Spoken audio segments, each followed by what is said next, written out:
Hey there, pet parents and furry friends.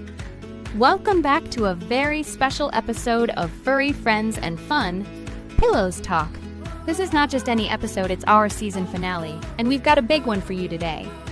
We're diving into an important and often overlooked topic, cat mental health. That's right, we're going to talk about what makes our feline friends tick, the challenges they face, and how we can make sure they're as happy and mentally healthy as possible. We've got the whole gang here today, Ava, Oliver, Nina, and Haley. So, let's jump right in. Nina, why don't you start us off? I know you've had some personal experiences with this topic. Yeah, definitely. Cat mental health isn't talked about enough, and it's something I've had to learn the hard way with Whiskers. He's always been a bold, curious cat, but after I moved into a new apartment last year, his behavior changed drastically. He started getting aggressive, hissing when I'd come near and hiding a lot. It was heartbreaking because he went from being so fearless to just anxious all the time. It took me a while to realize that he was really stressed out by the movie, and it was affecting his mental health. I ended up working with my vet and a behaviorist to help him settle in, and while it wasn't an overnight fix, we made progress. Oh, I can only imagine how tough that must have been, Nina. It's a big reminder that cats are sensitive creatures, and sometimes the smallest changes in their environment can really throw them off. I think a lot of people don't realize how deeply a cat's mental state can affect their behavior. Absolutely. I've seen it firsthand with Olive. She's my quiet, reserved one. But when I introduced Luna and the others into the mix, I noticed Olive started withdrawing more and more. She wasn't eating as much, wasn't playing, and would just hide under the bed. At first, I didn't connect the dots. I thought she was just being a typical introverted cat. But the truth is, she was stressed out by the new dynamic in the house. I had to learn to give her her own space and make sure she had safe spots away from the chaos. I also started playing calming music for her and giving her more one-on-one time. It's made a big difference. I think you hit the nail on the head, Haley. Cats can be so affected by changes in their social environment.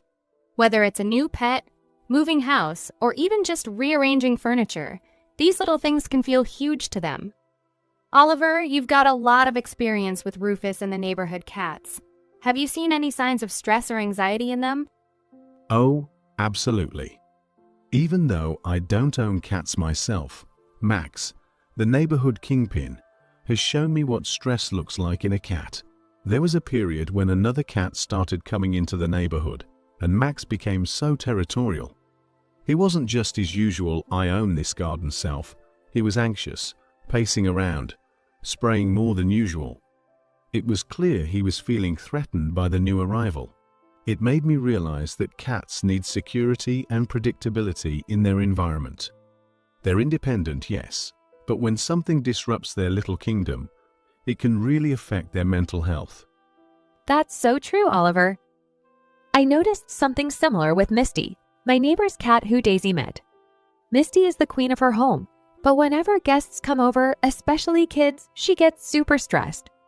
She'll hide for hours and won't come out until the house is quiet again. It's made me so much more mindful about how we create peaceful, secure environments for our cats. And, this carries over to dogs too. Cats and dogs might express stress differently, but they both need us to pay attention to their mental well-being. Exactly. Mental health is just as important for our pets as it is for us, and we have to be proactive in supporting them. One of the things I've learned with Ruby is that even though she's a dog, some of the techniques we use with anxious dogs can work for cats too. Calming pheromone sprays, interactive toys, and creating safe zones where they can retreat when they feel overwhelmed. Nina, what was the biggest breakthrough with Whiskers? How did you help him get back to his confident self? It was a combination of things. I had to make the apartment feel like his home again, so I set up his favorite spaces, cozy beds, high perches, and I started using pheromone diffusers. But what really made the difference was patience and a lot of positive reinforcement. Whiskers needed time to adjust, and I had to meet him halfway. Slowly, I started reintroducing things he loved, like his favorite toys and playtimes, and made sure not to push him too fast. It's still a work in progress, but we're in a much better place now. I love that. It's so important to take baby steps. I had to do the same with Olive. Cats don't bounce back from stress overnight, and it's not always easy for us to understand why they're feeling the way they do. But when you start really paying attention to their body language and habits, you can figure out what they need. Sometimes it's space, sometimes it's more interaction. It's all about finding that balance. Exactly. And it's so rewarding when you start seeing them come back to themselves, isn't it? There's something really special about that bond when you've helped them through a tough time. I've seen it with Max when he started acting more relaxed after that other cat stopped showing up. He went back to his usual king of the garden self, and it was like a weight lifted off his little feline shoulders.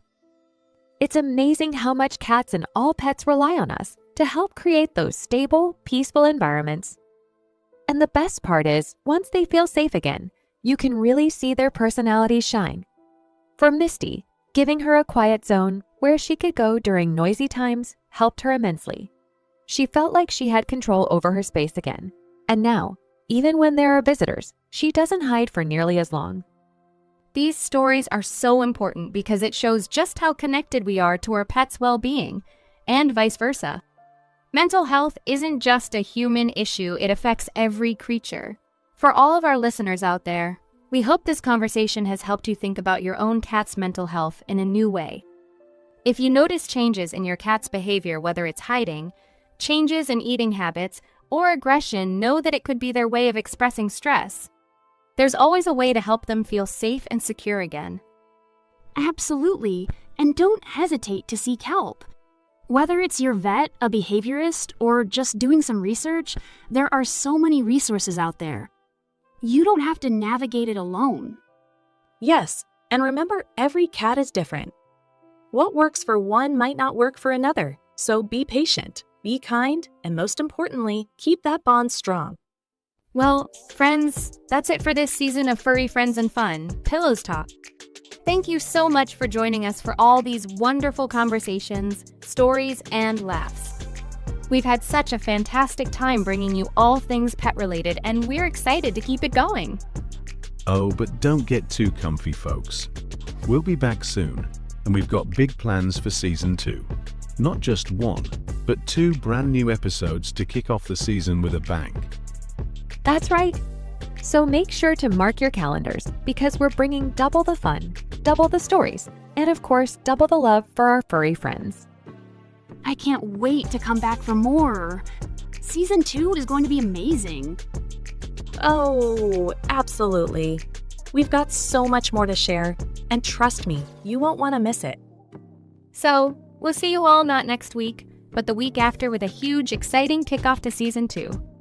Until then, keep sharing your pet stories, keep giving your pets the love they deserve.